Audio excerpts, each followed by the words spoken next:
In terms of avoiding this time, the thing that causes the emotional dysregulation, 100%. But in times where something's gonna disrupt it, right? Yeah. Because the situation I'm in now, And you just gotta be okay with not being performing at your best. yeah, that's fine. As in, Yeah. I understand there's gonna be a dip. Yeah. But how do I You want me to minimize the dip?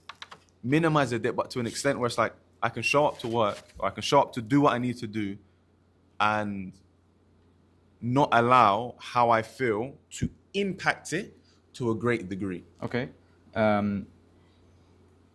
That's good, and that's the point I'll come back in a second, which is how do I prevent emotions from impacting how I perform.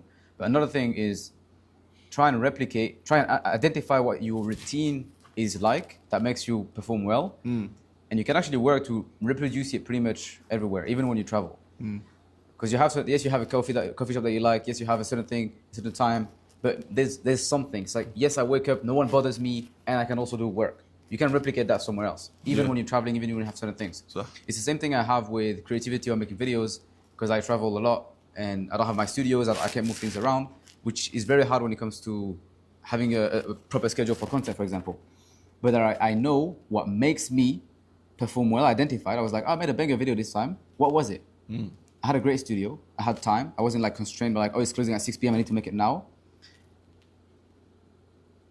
I had room to breathe and be more creative.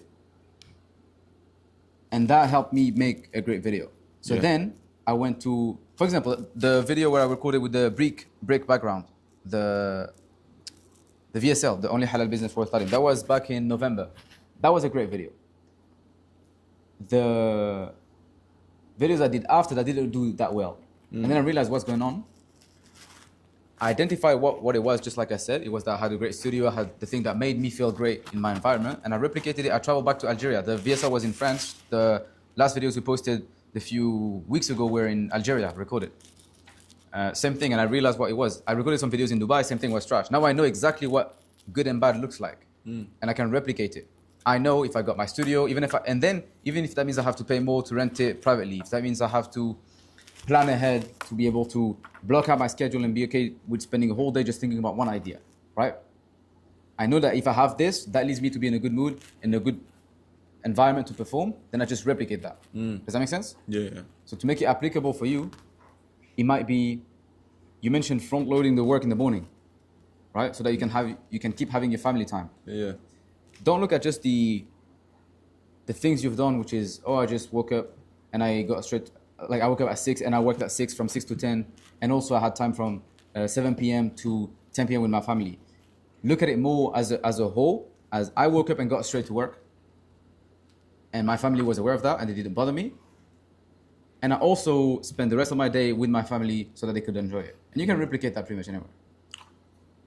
Yeah, now that you mention it like that, how I've been working since being here, when I go to my mum's house and I'm working from there, I'm pretty much undisturbed. Wake up in the morning, and that was the day when I got 10 sets.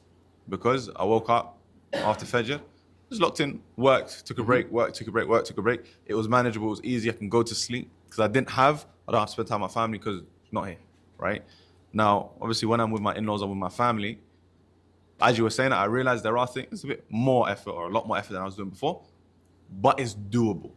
And if it means getting rid of the emotion or reducing the amount of emotional regulations I have to do because I'm taking that extra step, then it'd be worth it. This actually is really hard to do because what people think we mean when we say this is hard to do, it means like I'm gonna suffer a lot and I'm gonna sit there and try and think for a long time and can't do it. It's actually not the case. When I say it's hard, it's because it's something so simple that you oversee it and you look at way bigger other problems and like, I think I need to go back to this new country. Nah, bro, you just need to wake up earlier. Yeah. Or I think I'm currently underperforming, I need to change my script, whatever. Okay, let's look at the week that happened.